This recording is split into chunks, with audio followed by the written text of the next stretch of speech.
Hello friends, Payel's কিচেনে সবাইকে স্বাগত জানিয়ে শুরু করছি আমার আজকের রেসিপি। আজকে আমি তোমাদের সাথে একটি পপুলার রেসিপি শেয়ার করছি, তা হলো নিরামিষ ঘুগনি। এই ঘুগনি কিন্তু মুড়ি, রুটি, পরোটা এছাড়া গরম গরম লুচির সাথে খেতে খুবই ভালো লাগে। আজকে এই ভিডিওতে এই রেসিপিটি খুবই সহজ পদ্ধতিতে তোমাদের সাথে শেয়ার করছি।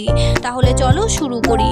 প্রথমে ওভারনাইট ভিজিয়ে রাখা মটর অল্প একটু নুন দিয়ে ঢাকা দিয়ে ভালো করে বয়েল করে নিচ্ছি। তোমাদের হাতে সময় কম থাকলে তোমরা 4-5 ঘন্টা মতো মটরটিকে গরম জল দিয়ে ভিজিয়ে প্রেসার কুকারে বয়েল করে নিতে পারো।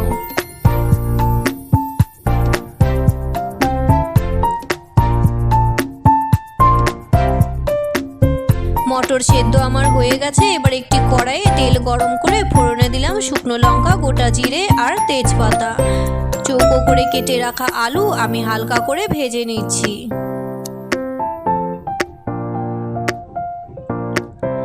1 চামচ জিরে গুঁড়ো, 1 চামচ ধনে গুঁড়ো, কিছুটা আদা গুঁড়ো আর ঝালের জন্য লঙ্কা গুঁড়ো, অল্প একটু জল দিয়ে মশলাটিকে ভালো করে কষিয়ে নিচ্ছি।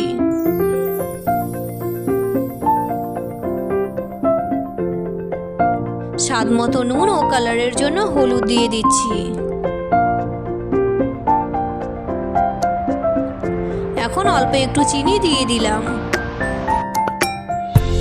সবকিছুকে একটু নেড়ে চেড়ে স্লাইস করে কেটে রাখা টমেটো দিয়ে দিচ্ছি। তোমরা চাইলে এখানে টমেটো পেস্টও ইউজ করতে পারো। আবারও একটু নেড়ে চেড়ে আমি সেদ্ধ করে রাখা মটর দিয়ে দিচ্ছি।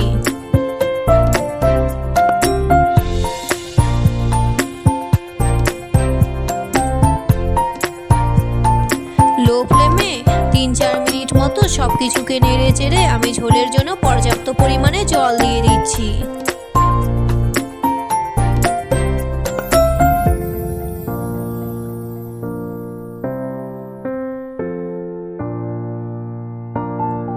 আট 10 মিনিটের মতো লো টু মিডিয়াম ফ্লেমে ঝোলটিকে ফুটিয়ে নেওয়ার পর কিছুটা টমেটো কেচাপ আর ইমলি সস দিয়ে দিচ্ছি।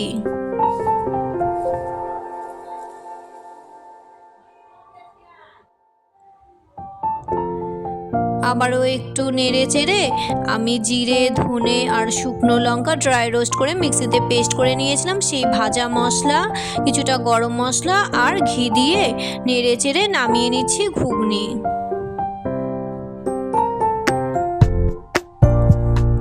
তো বন্ধুরা, আমার আজকের এই নিরামিষ ঘুগনি তোমাদের কেমন লাগলো অবশ্যই কমেন্ট করে জানিও।